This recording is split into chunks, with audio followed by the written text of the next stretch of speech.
And I can't find a seconder usually when I propose this, but I don't care. I don't need a seconder.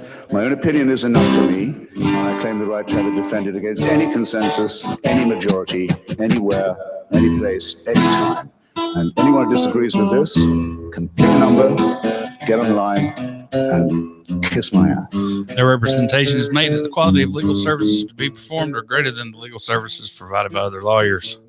I'm Harry Steele. Got Mr. Rip in studio with us today. I hear you had an interesting trip to New Orleans. Oh yeah, it's coming across that Pontchartrain Bridge, and my car lights start going off. First it says battery, then wording comes up that says caution, you're on auxiliary power, and then a couple seconds later it says beware, you're about to lose control and all of your systems are going to react. And that started happening. And I thought, oh my God, don't let me stop on this bridge. And I got right over the bridge when it stopped.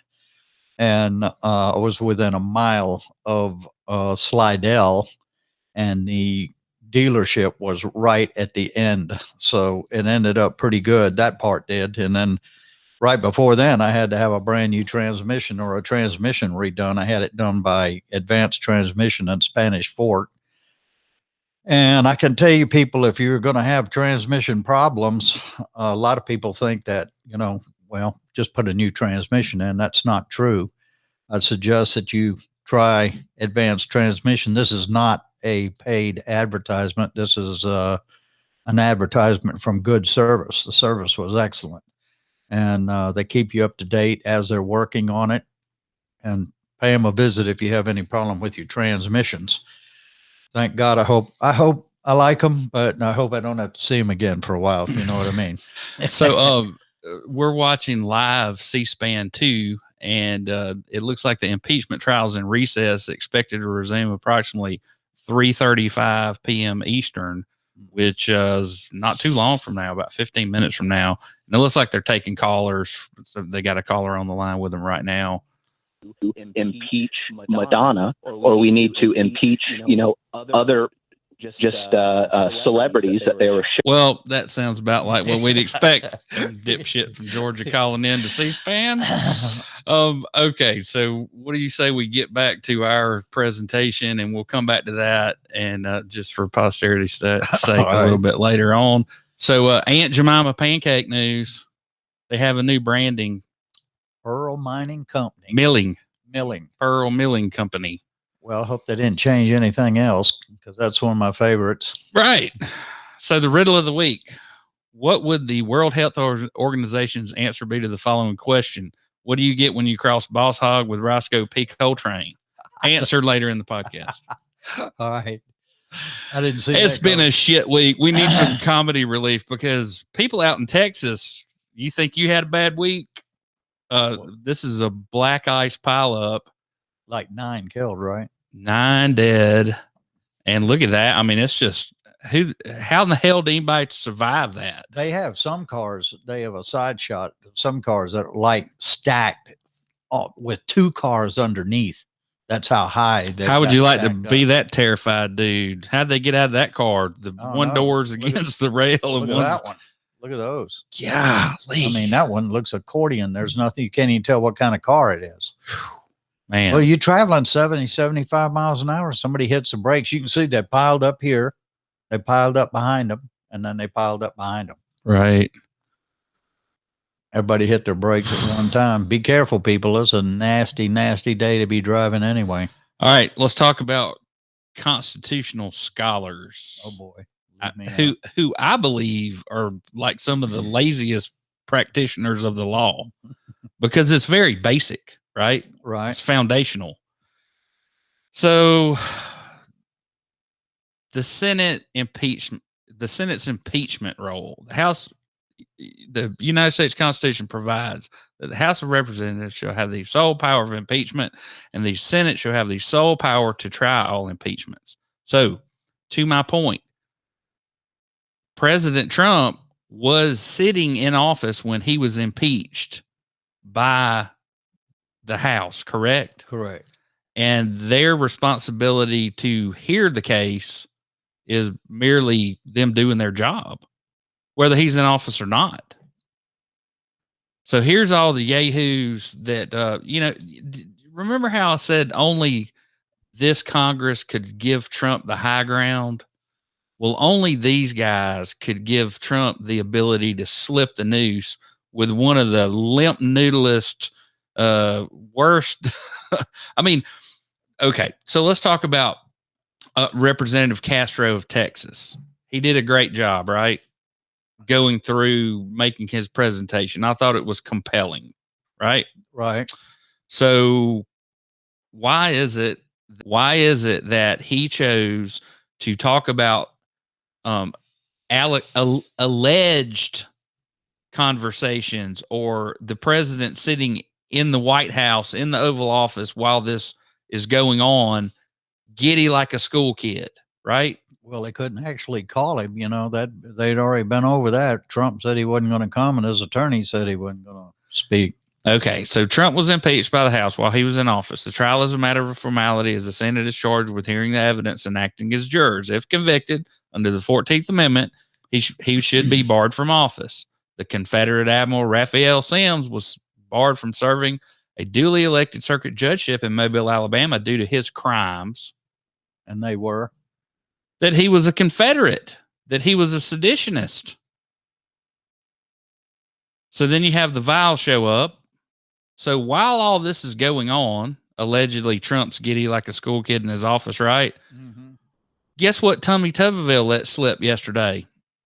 He releases details of the phone call he said with Trump about Pence's evacuation. He's like on the phone. He goes, "Hey, Mr. President, they just got the vice president the hell out of Dodge. I got to go."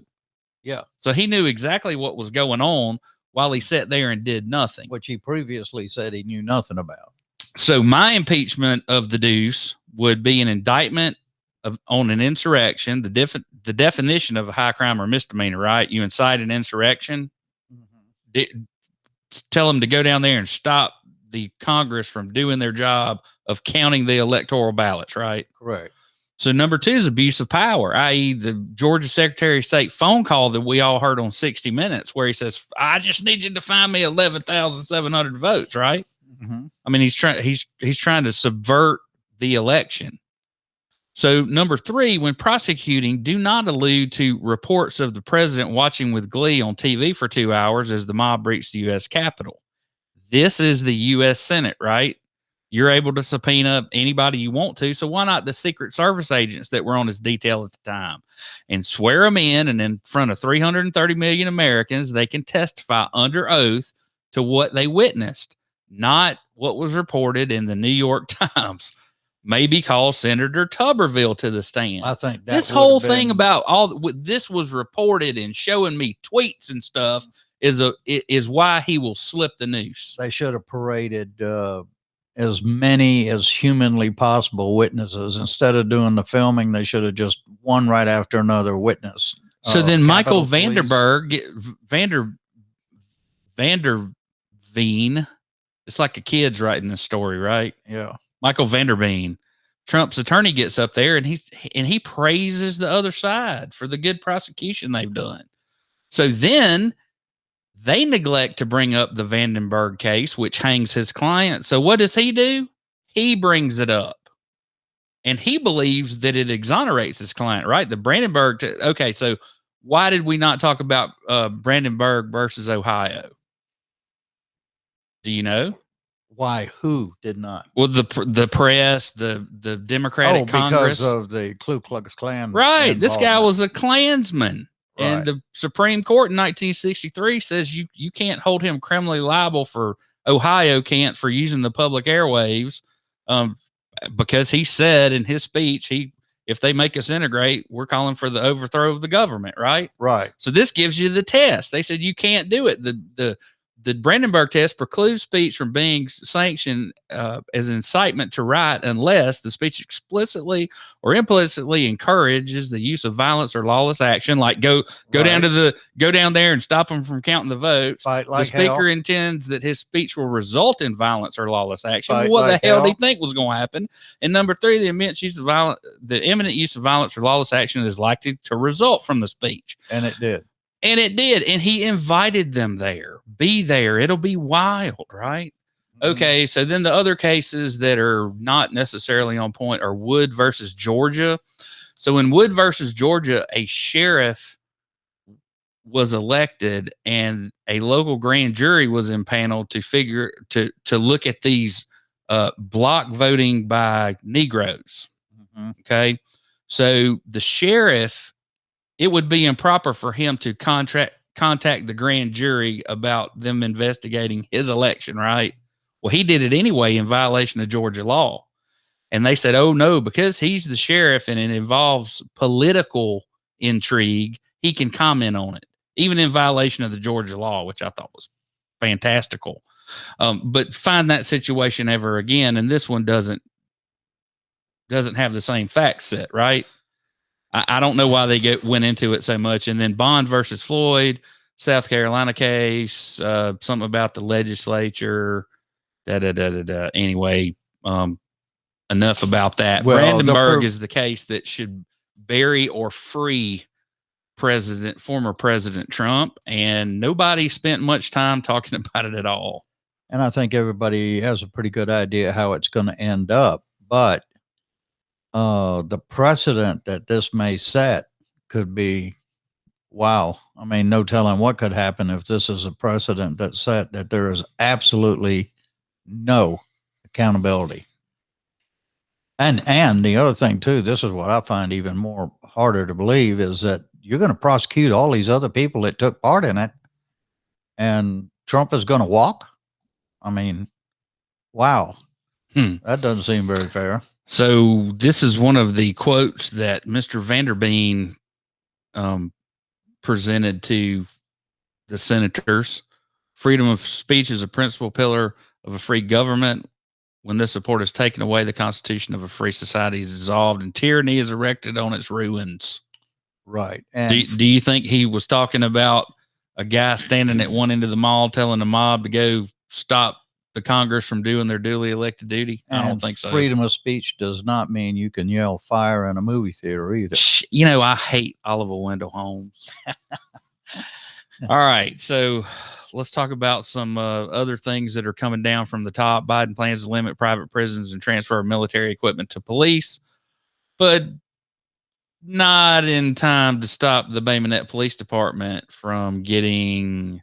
The Bay Minette Police Department's had a great year regarding grants and equipment purchases. We've received AR-15 rifles. Wait a minute, Harry. Yes, sir. I want people to listen to this. This is a small police department in Bay Minette.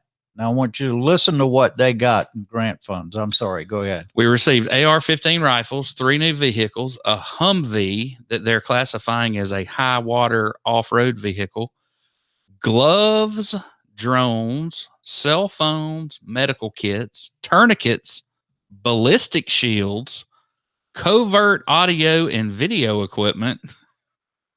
Wow. Spikes to deflate tire deflation devices, and rapid SOS for dispatch, totaling approximately $212,000 in grant funds. Now, what is missing with all of that equipment, AR rifles, all of that? What is missing? Beanbag shotgun. There's no less lethal. Right. There is no less lethal training, as well as equipment. You're buying rifles and stuff to kill people, but you're not buying anything to try to prevent somebody from being killed.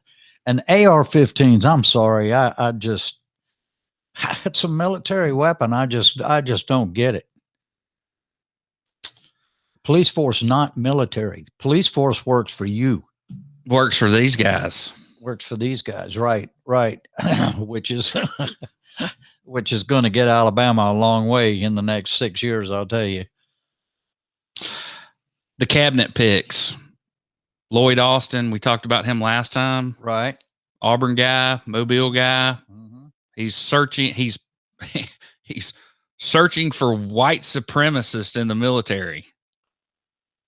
Well, like I said, I think that's a very, very, very small. Well, it was when I was in the service. Very small. You know, minority. Arthur Miller wrote a book one time. What? You might want to check it out. What was that? It's about a witch hunt. coronavirus numbers. Keep climbing. Keep 27.3 million infected in the U.S. with 475,459 deaths. Man, coming up 500,000 people. 500,000. I get my second shot. So on what's going to Monday. save us all? I hope the vaccine. Or herd immunity. If herd immunity was the plan, why didn't they just say so from the get-go? Well, I think that is the ultimate plan if everybody gets vaccinated. All right. So how come Baldwin County Walmarts were left off the vaccination clinic list? Yeah. All the ones in Mobile have them. All the ones in Escambia County have them. All the ones in Escambia County, Florida have them. Well, I can tell you, Mississippi, where I'm getting my shot, there's no residency or age requirement. Drove up, got the shot, went through the procedure, and left.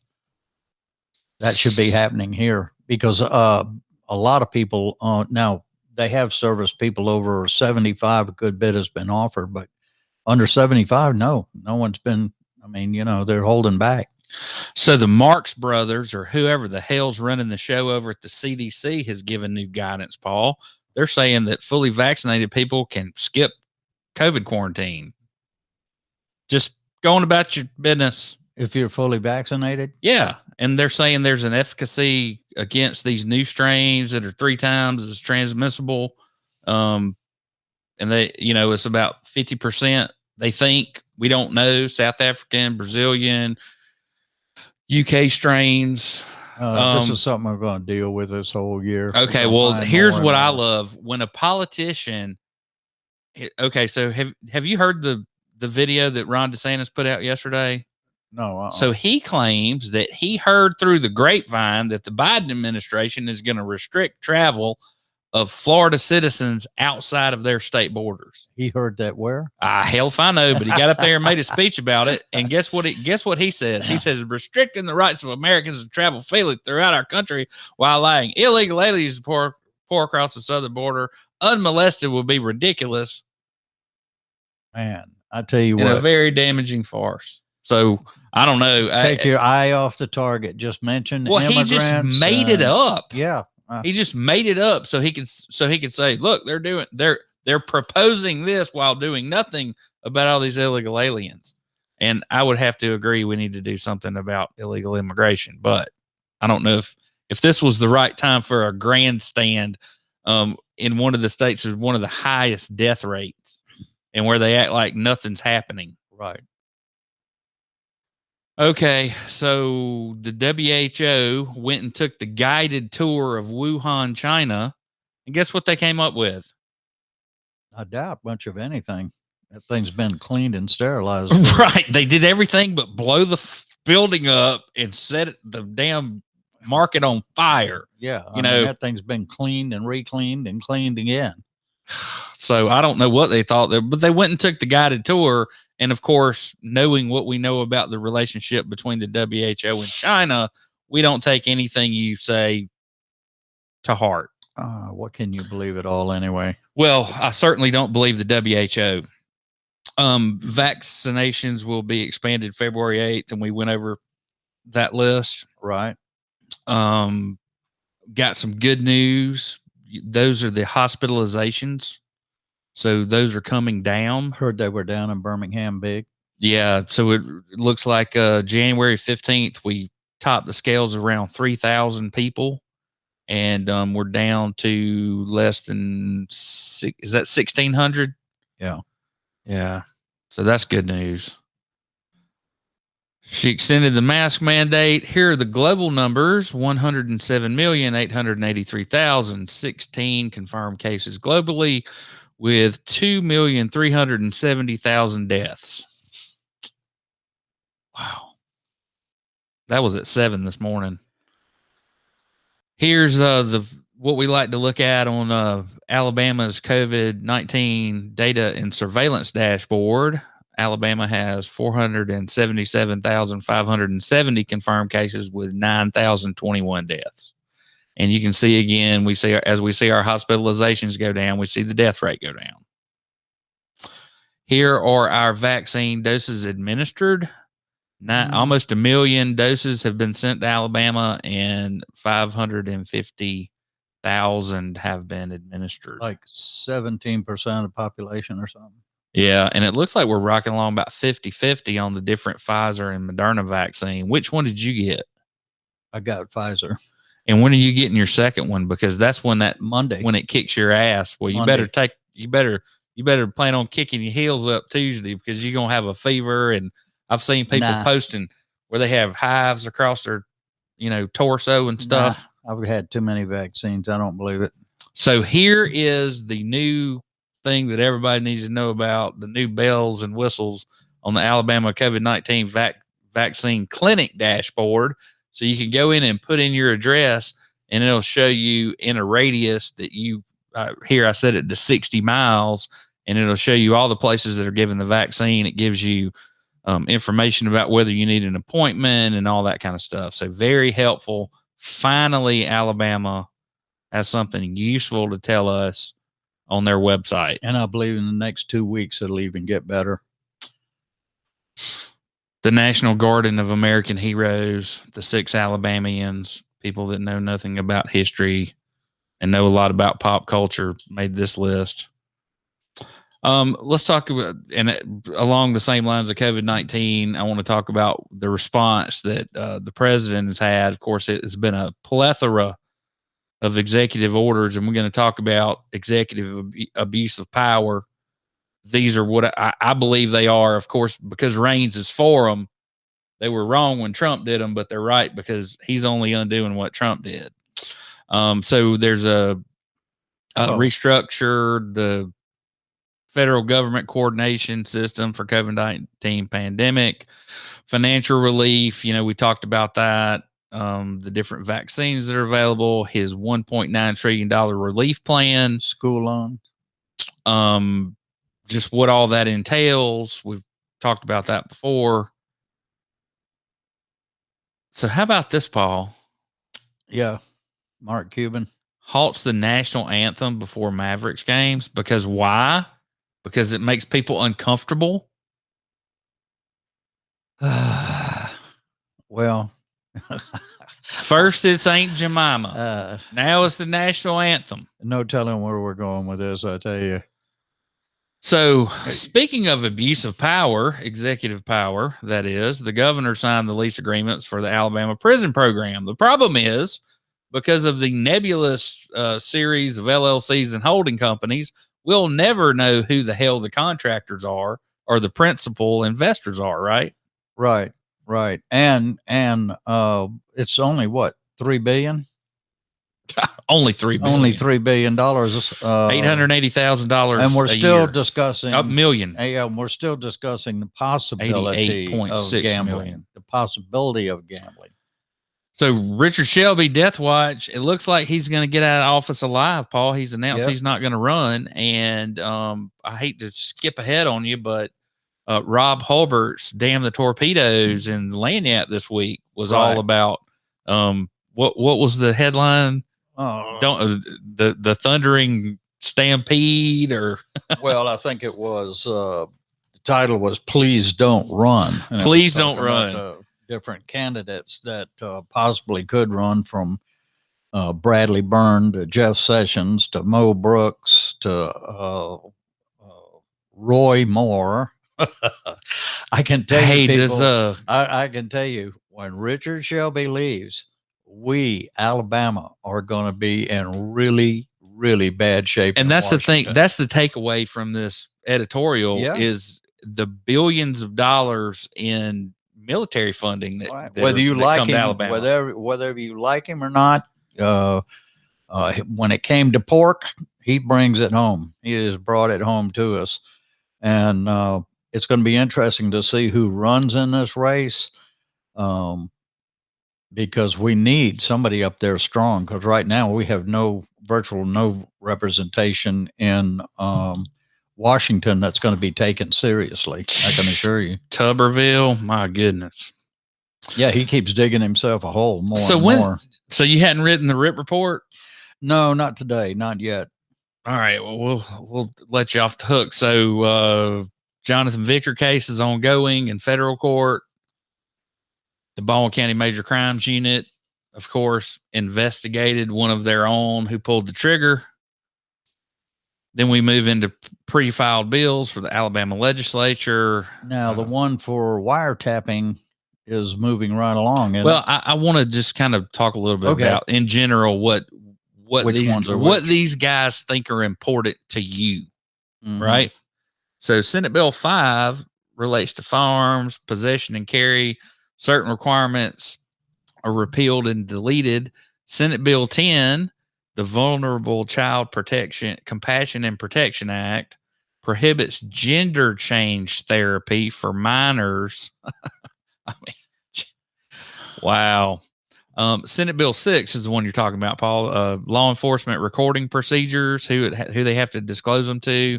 Then Senate Bill 2 is related to license plate scanners. So they're, autonomous things are sending you tickets now. Right. House Bill 82, voting rights restoration, certificate of eligibility to register to vote. That's for voting rights restoration for some people. The Vulnerable Child Protection Act is House Bill 1. I guess that's a companion. House Bill 9, education, prohibit public institutions of higher education for providing support for organizations affiliated with the Chinese government. House Bill 8, historical monuments, local governments authorized to remove and to require transfer of ownership to the Archives and History of Alabama for public display, Alabama Memorial Preservation Act of 2017. So if you want to take down if you want to take down one of your Confederate monuments and not run afoul of the law, you have to hand it over to the Alabama Historical Commission for public display in another place. House Bill 13, crimes and offenses, crimes motivated by race, religion, color. Guess who we're going to add to this protected class? Who? Law enforcement, who signed up to be the tip of the spear, right? Mm-hmm. And if there's any violence, you go into jail for a hate crime. Senate Bill 8, property homeowners associations. That's something you ought to look into, Mr. Rip. Oh, yeah. You cannot prohibit the display of the flag. You know how they say that, you don't want a nice neighborhood. There's always some Jake leg that puts up a old sailboat mast. Right. I think this probably came from that case down in was it Orange Beach or Gulf Shores? Somebody with a lot of money knows where they put the somebody flag up that right. Said I'm not taking it down. That same thing. House Bill 17 would create a new program for local police in Alabama to tap someone's call and online communications without involving federal law enforcement. That is, if local judge finds probable cause. Now, who are our local judges, Paul? And the key words are probable cause. I hear things are getting cozier and cozier in the Catalyst camp. Oh yeah. Have you heard that? Oh yeah. There might be some judges and some mayors. Well, judges in Baldwin County don't win elections. They're actually appointed because they don't have any candidates. I have to worry about my ass getting on the bench, do you? No. They have to go through the strict test of Catalyst.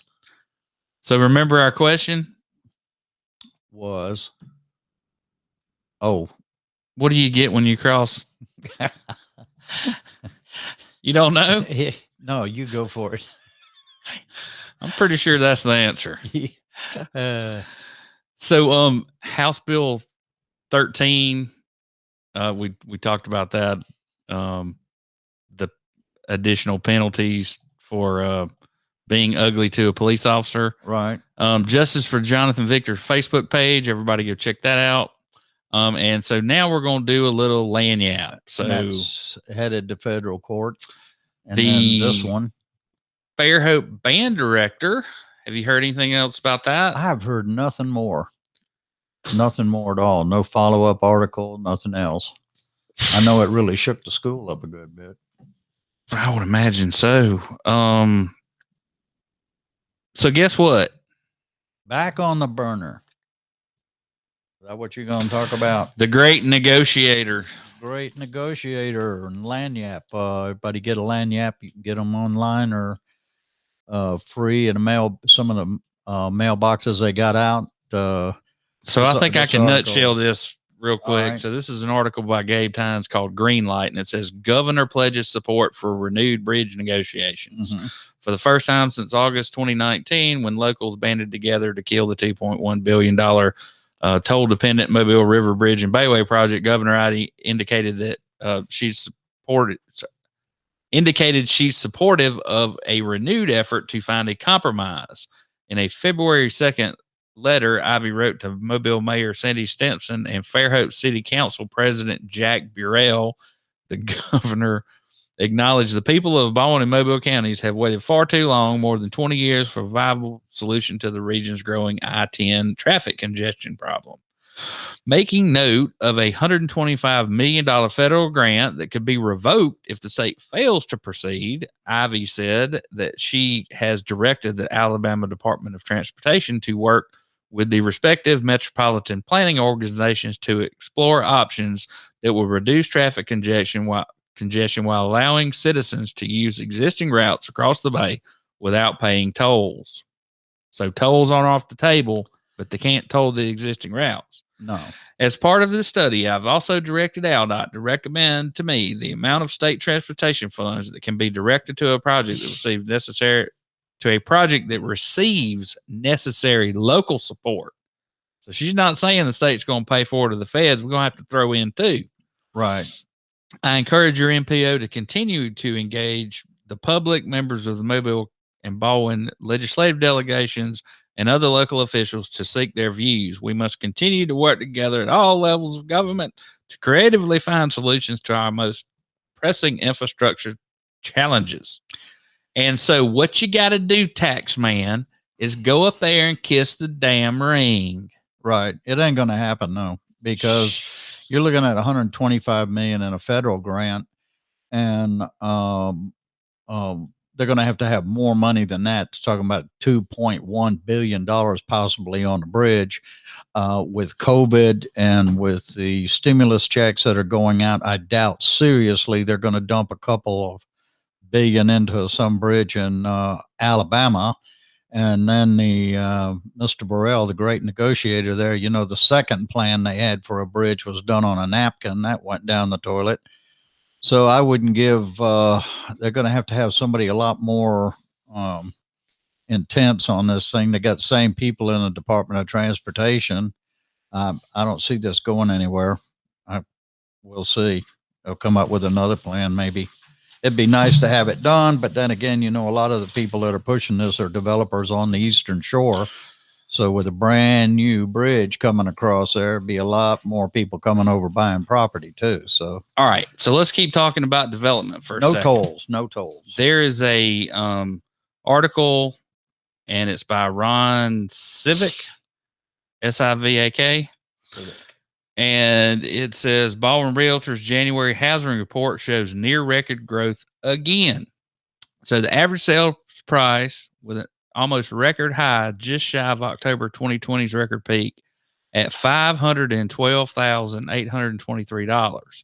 The average sale price of a house on the Eastern Shore was $343,996, and the average sales price of a home in North Baldwin was $187,558. Wow, about 50% less. Okay, so there was a Channel 5 News did a report this week about the Golden Triangle. Right. And I want to show everybody where that is. It is the property just north of I-10, north of Loxley, Alabama. And it is the confluence of 59 and 31 there in Stapleton, Alabama. Interesting fact, Paul, did you know there were 11,000 federal troops stationed in Stapleton, Alabama from 1865 until 1877? No. Occupying force. Yeah. No. Right there. I know that every time I go down 225 there, I just think, how in the world did they march through here during the Civil War? Well, I don't know, but Stapleton was obviously the high ground. Right. And obviously all this area in the Golden Triangle is the headwaters of Fish River. It runs all the way down here, right? Right. Okay. These are the headwaters. The reason these roads part right there is because this is a big swamp. Mm-hmm. All right. So here's the Golden Triangle. And while we're talking about development, there was a in that same article, they were talking about the Amazon distribution center that's going in at the Spanish Fort Town Center, right? Right. And then was it AIDG Correct. is building a new warehouse? Yeah. Audi, is that how you say it? And that's Well, I knew I got the acronym wrong. Distribution center. But this gives you a good idea of what we're talking about. And this is from Google Maps, I want to say. And I don't know how up to date this is, but there's Stillwood Country Club with the lake. And this is the Golden Triangle. And let me these flip huge stores and developments, they see what's coming. So this is an article from 2014. The 1,369 acres remaining in the Golden Triangle off of US 31 and Spanish Fort has been purchased by investors for $6.16 million, according to Nathan Cox of Bellator Real Estate and Development, which represented the buyers. The land adjoins 2,821 acres already owned by the investors, which gives them almost 4,200 acres of land in the triangle that runs north of the interstate along Alabama 59 and south of US 31 in Loxley and Spanish Fort. The newest acquisition will be developed for the future phases of Stonebridge subdivision, yada, yada, yada. The original plan for the triangle was more than 12,000 residences and more than 1.5 million square feet of commercial space. So that is the crappiest picture. That's the only picture I can find on the internet, and you can see what I'm talking about. Water. Look at the water. Look at these little ditches and branches eventually become Fish River. These are where the salamanders live and all that stuff. Yeah, we'll see. Well, that won't hold them up, I can assure you. So see the proposed commercial industrial, that big old area, map. that future development. See, this is supposed to be a middle school right here, next to the swamp. Well, any developer or investor is always going to throw a school in that looks a lot better, Yeah. And these are just shots that I took from a video because there's no, where you can go look at these. Well, it being the Golden Triangle or anywhere else in Baldwin County, I think people are going to be absolutely shocked in the next 4 years at the amount of people that are coming in development. And of the 14 municipalities, none of the municipalities are talking with each other. So I don't think there's any, if you were to try to tap into a comprehensive plan and say, okay, Baldwin County, we want to see a comprehensive plan. Could you tell us all the developments in each one of the municipalities? I can assure you they cannot do it. So a few days from now, they're going to have 3 groundbreakings in one day for public schools. On the schools, yeah. Still nothing on our sewer. You heard anything? Nope. That's what we're waiting on, is that bill up there, private sewers. I think that's what, Alabaster? Shelby County. Shelby County. Yes, sir. So we talked about this intersection last time, 104 and 181. Right. If you want to talk about a place that's going to change that you will not recognize in a few years, USA Hospital is going to build the MAP campus right here. And we've got Baldwin County Sewer Service putting a force main down through here. When I first moved here, that intersection, all 4 sides of that intersection was cotton fields. All 4 sides. It was gorgeous. And also right up from 104 there by 3 Circle Church, I believe is where they got that huge development going in there too, right next to the church. Oh yeah, we'll get to that. Yeah. Of course, there's our mega site that's good for nothing. Apparently, they're gonna put a damn Apple car plant up in Phoenix City or some damn where. Well, you see these grocery store developers and Amazon, all these people coming in. None of them are choosing the mega site. This is the Gulf Shores Parkway exit. If you're coming from Montgomery, this is where you get off to go down to the beach. Right. Bay Minette's over here in the distance. So remember me telling you about the facial recognition tech at the front door? Right. It's gone. Already? It wasn't there yesterday. So I want to lay a little knowledge on you, Mr. Rip. Remember how we talked about the deep hole in Fly Creek, and you say because of all the development by the Cordies, the Publix, the new apartments or whatever, and before then, right? And the deep hole's they ain't a deep hole anymore, right? It's full of sediment. They've probably dredged they probably dredge that basin 4 or 5 times in the last 8 or 9 years. And the idiotic local historians that have lived here for 10 years and want to protect the historic bluffs. Here's a story about how they built the first pier. What'd you call it? A cofferdam. They just drove trees into the ground and then they pushed all the material down off the hill and to fill it up with sand and gravel. And the 2 bluffs that they keep calling bluffs are cut banks. They are what is remaining of what they already graded away at the bottom of it. So when people say, oh, well, we don't want our bluffs, Econ Rouge is what they're talking about. And those bluffs are in Montrose, not in, as well as look at the road, folks. It goes right straight through both banks down to the pier.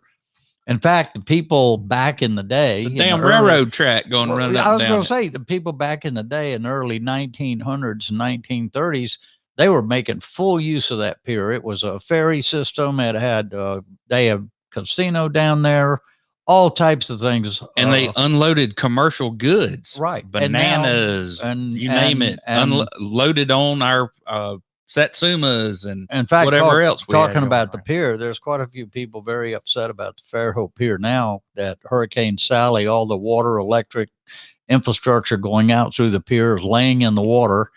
The restaurant looks nice. I got a picture of the harbor where there's still boats sunk in the harbor at Fairhope Pier. Right. And nobody's done anything. I'm forecasting what they're doing is waiting for that waterfront money, and they're going to use that grant money to take care of this. Who knows?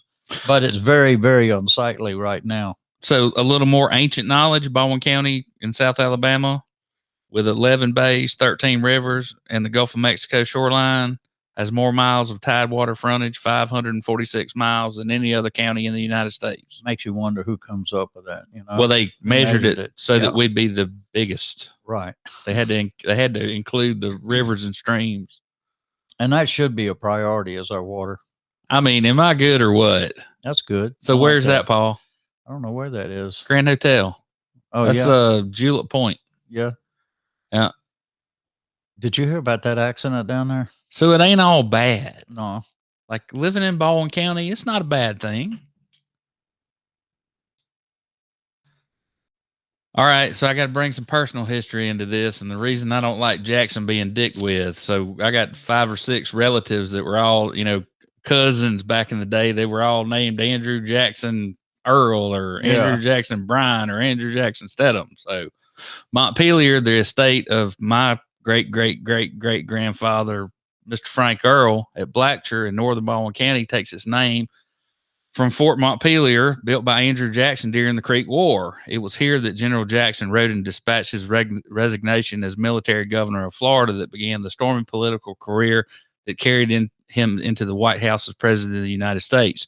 The fort was within the present bounds of Granddaddy Earl's estate. What year is this? They put this little pamphlet out back in the 30s. I know. I like it. It says put out by Goldenrod Press of Magnolia Springs. Yeah, somebody write them to their P.O. box and see if they're still in business. Yeah. And then here we go. Baldwin County, Alabama was created by the Mississippi Territorial Legislature in 1809. Thus, the county is 10 years older than the state, which it is a part of. Oh, that's interesting. How about Twin Beach Road? You ever heard of this? Let's see. There was 2 trees with branches growing together, so they called it Twin Branch Road. Twin Beach. Really? Yeah, older Baldwin County residents were called near the town of Fairhope 2 beech trees united by a horizontal limb. I'll be darned. Pretty cool, huh? Yeah. So all these posh people from Bay Minette who sold out and moved to Magnolia Springs. Right. Okay, well, I got one for them. At the time of the war between the states, one of the largest naval stores, plantations in the South, was located at Breed's Hole in the Magnolia River at Magnolia Springs. When federal troops approached in their march through Baldwin County, the torch was applied to the accumulated stores to prevent capture. Thousands of worth of blazing tar poured into the river. And even now, after 75 years have passed, the weird, fantastic shapes into which the tar cooled as it entered the water can be seen projecting upwards from the bottom of the river. See all the dead fish? Yeah. Well, tar in the river. Yeah. So y'all go on down there to the Blue Hole and get you some tar. I always wondered if that thing broke into a cave there, if you could get in it. If you demucked it, you mean like underwater? vortex? Yeah. Go right ahead. So did you hear that Alabama has a bill that's going to allow for liquor and beer and wine to be shipped to your house? Now that's good for like a wine club, but like hard liquor. Well, it's COVID. You got to stay at the house so it can deliver it to you. Forget having any gambling, but we're going to deliver the liquor to your house. All right, you got kind of a dinged up wing, right? Wow. So this is Gulf State Pier, and you see there's a section missing. Right. And see these fellas right here? Yeah. They got to be flounder fishing because nobody can get out there. All that structure. You know how the Gulf is. It's a big desert until there's structure, and then there's tons of stuff. So I was figuring you and I go skin dive, and I'll take a GoPro, and we'll throw it in the podcast. It better be clear, and it's got to be warm. Yeah, we'll wait for it to warm up a little bit, but there's no plans to have that done in the next 90 days. Really? When there's nothing out there. When the cobia start coming through, it might be time to sit down there with a spear gun, but right now you don't even need it. We can snorkel that. They might come straight through those two cuts there. So do you know what Anaya's law is? I'm not sure. All right, so remember that guy that got out of jail and then he kidnapped and murdered that poor girl from up at Auburn or Montgomery? Auburn, yeah. Was it Auburn? Mm-hmm. Anyway, so they've tried to change it to where if you have a violent offender, it's unconstitutional to deny somebody bail. Right. But this gives them a tool to do it. And of course, he was out on bail when he kidnapped and murdered that girl. Mm-hmm. And that's my picture from the Capitol. When was that? Before shit hit the fan. We took the kids up there, my niece and nephew up there, their spring break of 2019. So before the COVID and all the crazy. It wasn't January 6th. No. So anyway, I always like to keep my eyes on all things guns and ammo. So have you ever seen a reflex sight on a pistol? No. Well, it uses fiber optics to create a single point. Right. It's like a red dot. Oh, okay. And so these things are getting bigger and bigger, right? Well, Lippold went the other way, and they now have this little micro that just slides right onto you. You slide your back sight off and slide that thing right on there. So anyway, I like to keep people up on their firearm business, and I thought that was something really innovative, and Loophole makes them. I mean, if you see a guy with a Savage rifle with a Loophole scope on it, the damn scope costs 3 times what the rifle did. I mean, really? It's a high quality optics company. Just what everybody needs. Well, so anyway, this is just a little personal stuff. These are my great grandparents over in Georgia. Sudie Harrison, noticed this, Paul. She was born in 1883 and she died in 1990. So when I interviewed her daughter, my grandmother Bryant, she was telling me that when she was a little girl, that her granddaddy, who was in the Civil War, lived with them. Really? And my grandmother, she's like the oldest person in Daphne. She's damn near 100. And then, of course, you see he was a Confederate soldier, and both of his grandfathers were in the Revolutionary War, John Austin and Frederick Thompson, and they both ended up in Wanda, Georgia, because they got 1,000 acres for their service in the form of a land grant. 1,000. So they ended up living next door to each other, and the children intermarried. So my grandfather Byrne, great grandfather Byrne, was in World War I in the Rainbow Division, Alabama 167th. Oh yeah. And this is a letter that he got from, guess who? Oh. John Pershing. Really? So he spent the pandemic of 1917 in a hospital in France. And then when he got back to the States, he was in this convalescent home in Georgia. And when General Pershing came around, I think there was some kind of a gag gift. He gave him a muffler for his vehicle. Now, Sergeant George Byrne, he is related which way to Bradley Byrne, or is there any? He is a relative, but that is not his grandfather. All right. So let's talk about the Fairhope Pier. Well, that's like I said, that. So here's the original project, $6.8 million pre-approved in Go Mesa funds. And those are the monies that were set aside for coastal improvements related to BP oil spill or Deepwater Horizon damage money. Correct. And they have whittled it down, and now it's going to be, they're going to cut the kudzu back and throw a new coat of paint on it. There's not going to be any of this engineered beach over here, or preventative jetties, or anything. Or regrading for ADA compliance through this area. Well, now they're going to have to be ADA compliant, so it's going to be. But what they're going to do, Paul, they're going to say, well, it's ADA compliant because you can park right here and roll yourself down here. They're not talking about getting from point A across the project because you've got too much slope to deal with. It's a physical impossibility to get to that. I think it's a 12% slope. Well, I think they were going to build a 1/5. I think they were going to build a ramp and then rent wheelchairs with extra brakes, because that's the only way you're going to get them down there if you try to do it with a singular ramp.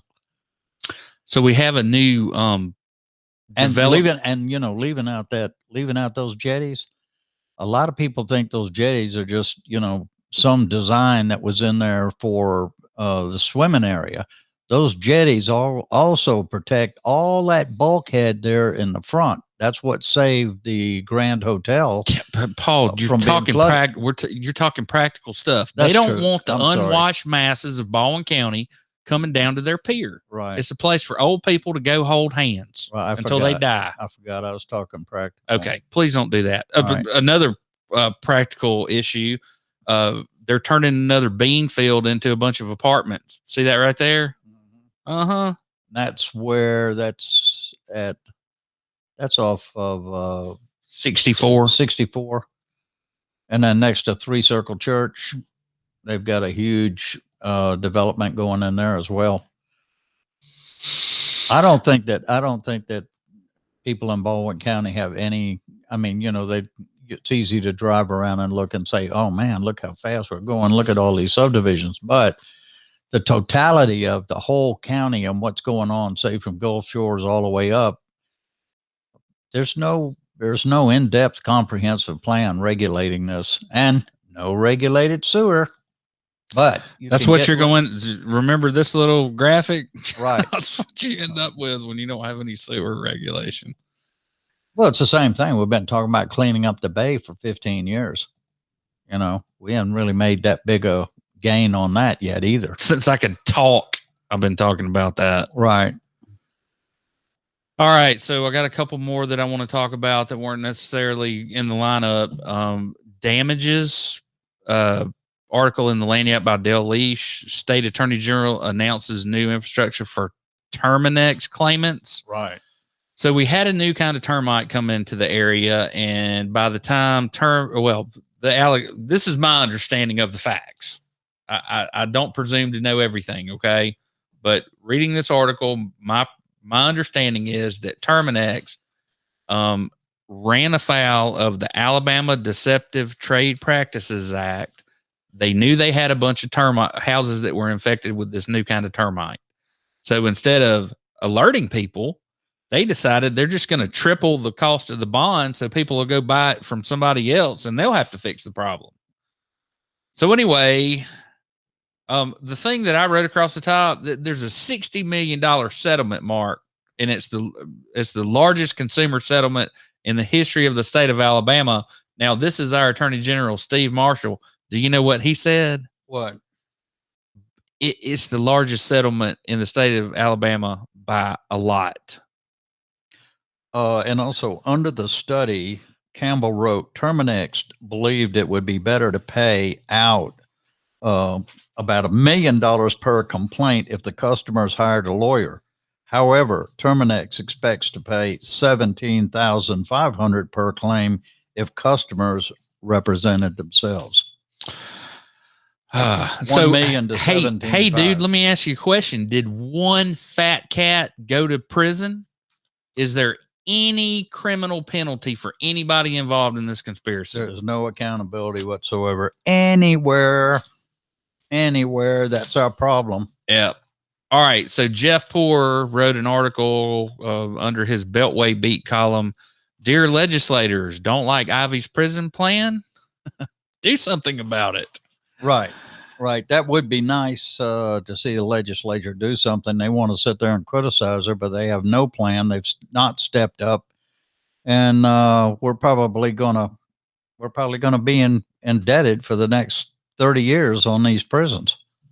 So last week, with less than 24 hours before the start of the 2021 legislative session, Kay Ivey signed 2 30-year lease agreements that will likely set in motion the construction of 2 large men's prisons in Alabama. The price tag of $3 billion with annual payments to start at $94 million and increase every year. That's 3 billion with a B. And then there's Ready Aim ballistics testing underway at controversial Foley area firing range. Isn't that what you always wanted, to move out in the country next to the firing range? Right. This was written by Gabe Times, representing the plaintiffs in the case. Attorney Stephen Hazelwood wrote a scathing letter February 4th. I like the way this is written, opposing the testing, calling it a classic here, hold my beer approach to ballistics. Realtor and self-proclaimed developer Franz has provided no engineering competence or aptitude, and further takes no issue with using humans as a backdrop for her live round experiment for ballistics collection and containment. Meaning ricocheted bullets. We worried about ricochets or your backstop or any number of damn things I could dream up. Well, this is all a problem. That would bug me to death if I was the city planner. I know, but the county commission again notes that it's hamstrung by the lack of zoning in the area, but pledged to work with the Baldwin County Sheriff's Office to communicate gun laws and safety to residents and continue to investigate if other incidents are reported.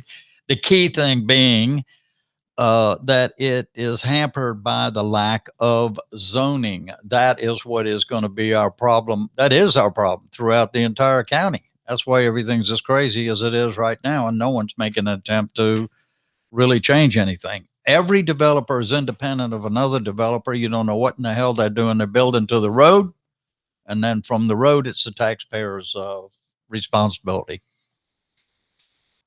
So you want to listen in to the lunacy? Why not? Nothing I'm sure I have not heard.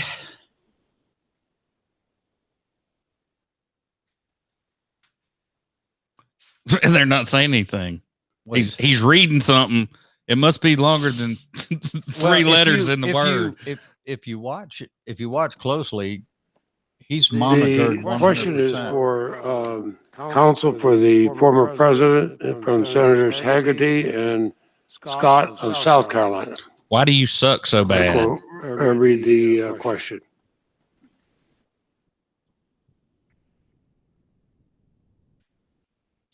Given that more than 200 people have been charged for their conduct at the Capitol on January 6th, that our justice system is working to hold the appropriate persons accountable, and that President Trump is no longer in office, isn't this simply a political show trial that is designed to discredit President Trump and his policies and shame the 74 million Americans who voted for him? It's the reins question. Really? I mean, you're never going to tell these people that Trump's not the greatest person that ever lived or the greatest president we've ever had. And again, Thank you. Oh, here he goes. Here goes Vendor Wiener. That's precisely what the 45th president believes this gathering is about. We believe in law and order and trust that the federal authorities that are conducting investigations and prosecutions against the criminals that invaded this building will continue their work and be as aggressive and thorough as we know them to always be.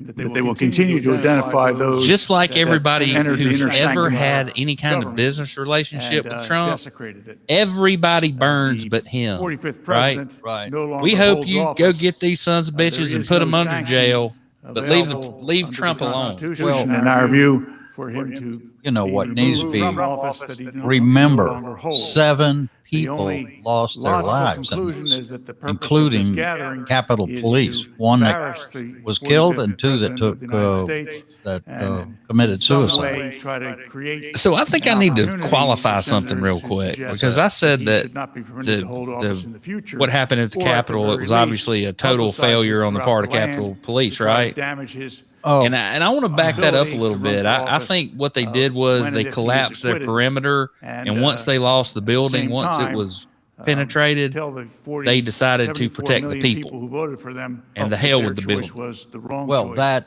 believe and they that- were just overwhelmed. Yeah, I mean, they well, were just so overwhelmed once way they of got going in the about, building. I mean, handling your impeachment, recourse was and to it pull out a denigrates gun, the- start shooting. Hey, the do great what Goodman solemnity did that and just should attach head to fake such them like we're proceedings. playing basketball. Yield Oh, the no, don't remainder go of my that way. time, Go Mr. this President. way.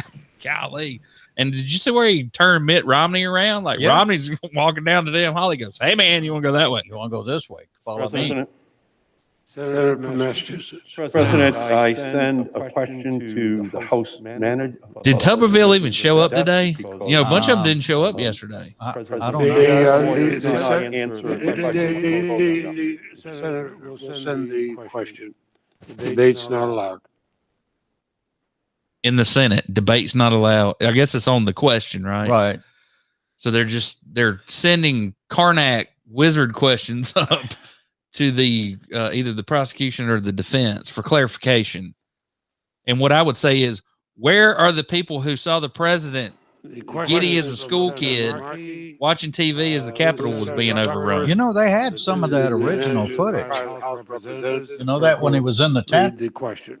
when he was outside in the tent with his sons and them, and this was right after the speech. They went in a little tent area and they had some footage of them in there joking around and cutting up with each other about how fiery their speeches were and everything. And I was surprised that I didn't see any of that come up. Like I said, it was a But I haven't watched every minute of third-rate it. prosecution at best. It was ham-handed. It was anyway. If they get a Well- conviction, I'll be shocked. Well, if they don't get a conviction, we're setting one more dangerous precedent as to what happened. And again, here's my point: no accountability. We live in Alabama. We are in a vacuum of no accountability in Alabama, particularly in Baldwin County. In a vacuum of Just accountability. wish to respond. Oh, here we go. So you gonna prognosticate? They gonna convict him? No. No. I think that if I was a Republican, I think that I would seriously consider it, because the Republican Party is being split. And that would be their only opportunity to hold on to a party. And that's what I'm afraid is going to happen, is you're going to see the Republican Mr. Party President, just split. Senators, this attack was on live TV, on all major networks in real time. Virgin The president, Islands? as president, has access to intelligence information, including reports from inside the Capitol.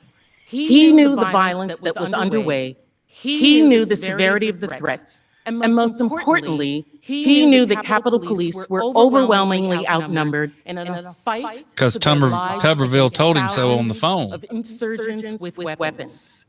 We know he knew that. We know that he did not send Paul, any let's individuals. talk about We this did real not quick. hear any tweets. You and I, We did knowing not what we hear him know tell those about the individuals, world "Stop." and about people, and we've been This alive is for a long wrong. time. I Is have. it You the must go biggest back. miracle in the We did history not of hear that. mankind that building So did what not else come did the down president and that do? everybody in it We are didn't die? unclear. I'm telling you, But it we would have believe taken it was a dereliction of his one duty. person And that was with a because weapon to set he off was a the one massacre. Right, And- or caused them to one come to person the shoots Capitol, 5 and they were Capitol doing police what he officers on the asked them steps to and they do. return fire to the So there crowd. was I mean, no it makes need for Kent him State look like a to damn stop kindergarten. them. And you from know, what when they they were shot engaged the in. But the one only of the round things that I was would shot like to ask and is they we killed still the have girl not that heard was the one that was and trying to posed to you get all in, she had penetrated the window. She was Right. going through the window, and that argument. was the Why that was did the the last President point of Trump breach not that they tell the weren't going to do. protesters to Once they stop shot her there, as soon that as he that learned about stopped it? them pretty much. Why did President Trump do Well, nothing and to that's- stop the attack? But it is. It's an absolute unfortunate. So do miracle. you think if I said, Why hey, did come to President DC, we're Trump going to do have a big nothing to rally help and protect go the Capitol subvert the and law government? enforcement? I'd be in jail. Insurgents? Well, You yes, saw the but body now cam I'm of going a to say Capitol that police I officer I absolutely at believe that these people 4:29, were taking still their fighting. orders from Trump. They believed in what they were doing. They weren't going there, I don't think, in the beginning. 2 Some o'clock of in the them, afternoon. the ones Why that, did he not condemn we're the only violent talking about a few insurrection hundred people on that may have January gone into the 6th? building when there were Those are the many questions thousands that there. we have as well. So, And the reason this and they question believed keeps it. coming An up opportunist, believed it. provocateur, is nothing. Carlos the Jackal or some international terrorist takes that opportunity to stroll in there Mr. President, with a can of gas. I mean, he didn't need a device, right? It's just unbelievable. The whole thing's unbelievable. And like I said, the precedent for what's going on is more scary than maybe what the result is going to be. So the interesting thing is that the defense has rested. The senator from Utah, Mr. Romney, and Oh, this might be good. South, and Senator Collins. Got some Republican questions. It's a question, and clerk will read it.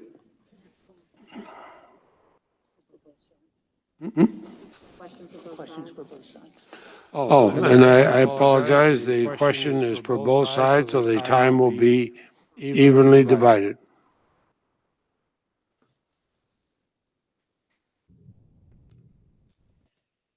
When President Trump sent the disparaging tweet at 2:24 p.m. regarding Vice President Pence, was he aware that Vice President had been removed from the Senate by the Secret Service for his safety? Yes, Mr. Tuberville right over here can tell us all about it. Call him as a witness. The House Manager. Damn. They must have missed how you practice law in law And school. time will be evenly divided between. Of course, would the clerk read the question again?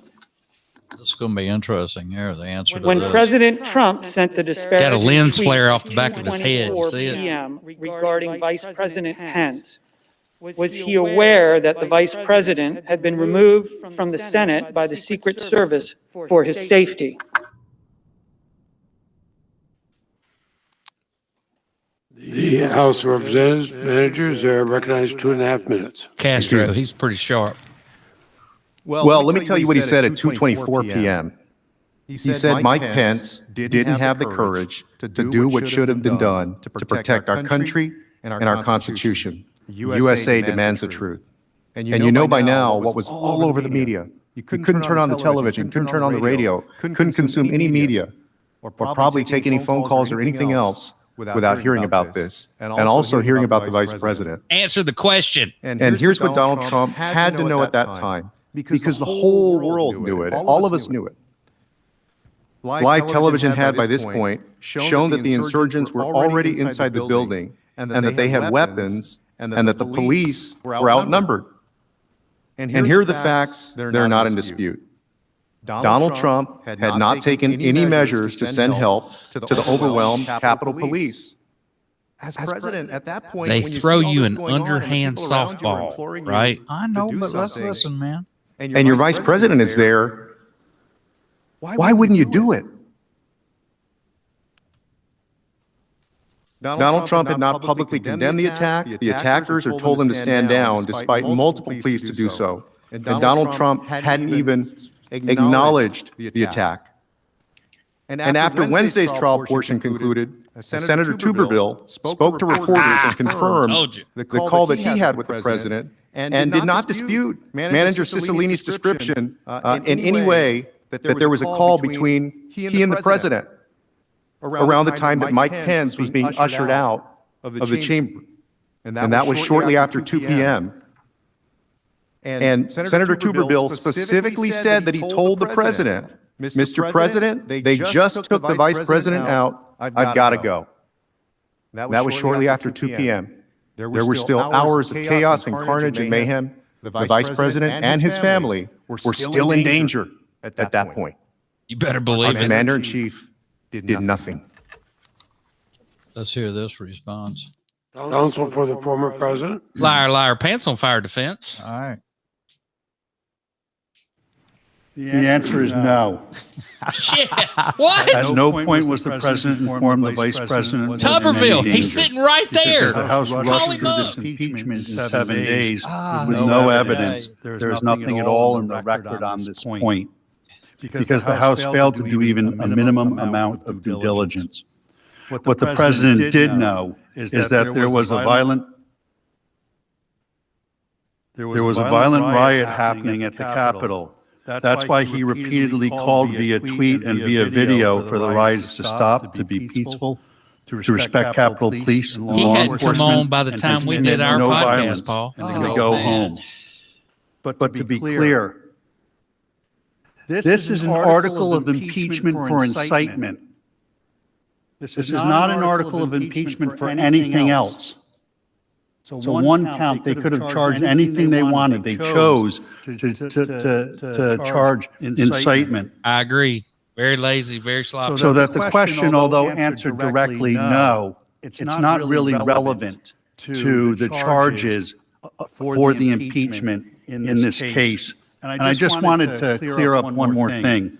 Mr. Castro, in his first answer, may have spoke, but what he said was Mr. Trump had said, fight to the death. That's false. I'm hoping he misspoke. Thank you. He knew nothing. He knew nothing. Mr. Right? President. I mean, this is This is going to man. follow Tuberville. I mean, this is going to be a tag Mr. on President, him, I'm on telling you. behalf of myself and We're gonna hear Senators more. Casey and Brown, I send a question to the desk. We're going to hear more about Mr. Tuberville after this is over. Watch and see. Well, they better do a Saturday Night Live of these questions going up. 'Cause well. that's a golden opportunity. They definitely going to do one with Tuberville. I guarantee you. On the phone. You know, it'll be one of those one-way phones. Yeah, we'll be one way. All right. Yeah. All right. Well, that's it for this edition of the Backstory Podcast. I hope everybody learned something. What are you doing this weekend, Mr. Rip? I'm going to do a lot of reading on a case that I'm working on, hoping to help somebody and just stay up with what's going on. Go get my second shot on Monday. Yeah, that second one seems to make everybody sick. So, like I said, get you some, take you a couple days to convalesce. Take a good shot of tequila afterwards. All right. Y'all have a good weekend. God bless. Drive safely. High-stepping turkeys, and you know what to say about a high stepper. No step too high for a high stepper. Many times people ask me if I thought that the founding fathers had Hustler magazine in mind, you know, when they drafted the Constitution. No, I don't think they did, but they did have that unrestricted right of free choice in mind. Through it all, Flint, who has an 8th grade education, became an unlikely champion of the Constitution. My whole fight has always been for the First Amendment. I've never given a damn about money all along. You can call Flint outspoken, outrageous, even obnoxious. He's fine with that. Just not ordinary. Last thing in the world, I want to be legitimate. You know, all my fans would desert me. Amen, brother. You need to get people's attention, and I'm pretty good at that. We lost a good one this week.